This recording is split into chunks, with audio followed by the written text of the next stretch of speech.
Bonjour, chers élèves. Le but de cette capsule est de vous en apprendre plus sur les probabilités et sur les résultats théoriques. Tout d'abord, sachez qu'une probabilité exprime la possibilité qu'un événement se produise dans une expérience liée au hasard. Par exemple, piger une carte dans un paquet, piger un objet dans un sac, obtenir un chiffre en lançant un dé, ou comme nous voyons en haut à droite, lancer une pièce de monnaie et obtenir pile ou face. C'est le premier exemple que je vous propose. Alors, l'événement obtenir pile en lançant une pièce de monnaie, je peux trouver sa probabilité et la représenter à l'aide d'une fraction qui est une demi, puisqu'il y a seulement deux possibilités, pile ou face. J'ai donc une chance sur deux d'obtenir pile. Je peux aussi convertir la fraction 1/2 en pourcentage et obtenir 50%. J'ai donc 50% de chance d'obtenir pile dans cet événement. Voyons maintenant différentes façons d'exprimer une probabilité à l'aide de l'exemple de tourner cette roue aléatoire et d'analyser la probabilité d'obtenir le vert. Vous observez sur la roue aléatoire que j'ai 4 couleurs qui occupent chacune le même espace. Donc, chaque couleur aura la même probabilité de survenir. Je vais représenter cette fraction avec la fraction 1/4 puisque j'ai une chance sur 4 d'obtenir le vert. Je peux convertir cette fraction en fraction sur 100 pour obtenir 25 sur 100, ce qui me permet d'indiquer le pourcentage 25%. Et soit à partir de la fraction sur 100 ou du pourcentage, je peux trouver la notation décimale et indiquer 25 centièmes. J'ai donc dans cette situation la probabilité d'obtenir le vert 25 sur 100, 25% ou 25 centièmes. Voyons maintenant les résultats théoriques qui représentent les résultats auxquels nous pouvons nous attendre.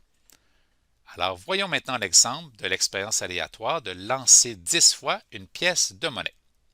Les deux événements possibles sont d'obtenir pile ou d'obtenir face. Ils ont chacun la même probabilité, une chance sur deux. Et maintenant, pour trouver les résultats théoriques, je vais multiplier le nombre de fois que j'effectue l'expérience fois la probabilité. J'effectue donc 10 fois 1/2, ce qui me donne 10 demi, ce qui vaut 5 fois. Le résultat théorique dans cette expérience d'obtenir pile est donc 5 fois en lançant 10 fois la pièce. Ce sera le même résultat pour face, donc 5 fois face. Il est à noter que les résultats théoriques surviennent rarement dans la vraie vie, mais nous pouvons comparer les résultats obtenus à ceux théoriques et c'est ce que nous ferons dans cet exemple. Alors, nous avons une roue aléatoire que nous allons tourner 24 fois. Vous observez que la roue aléatoire est séparée en 3 couleurs différentes qui représentent chacune un tiers.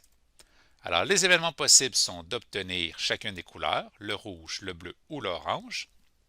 Leur probabilité est chacune de 1 chance sur 3, donc un tiers. Petit rappel pour trouver les résultats théoriques, nous allons multiplier le nombre de fois que nous effectuons l'expérience fois la probabilité. Donc 24 fois 1 tiers vaut 24 tiers, ce qui vaut 8 fois. Le même résultat théorique s'applique pour chacune des couleurs. Et maintenant, nous pouvons les comparer avec des résultats obtenus. Alors voici les résultats que j'ai obtenus en tournant 24 fois la roue. Et je peux maintenant les comparer avec les résultats théoriques pour observer pour le rouge que le résultat théorique est plus grand que le résultat obtenu, que pour le bleu, j'ai obtenu le même résultat, ils sont équivalents, et que pour l'orange, le résultat théorique est plus petit que le résultat obtenu. Et voilà, vous en savez maintenant plus sur les probabilités et sur les résultats théoriques.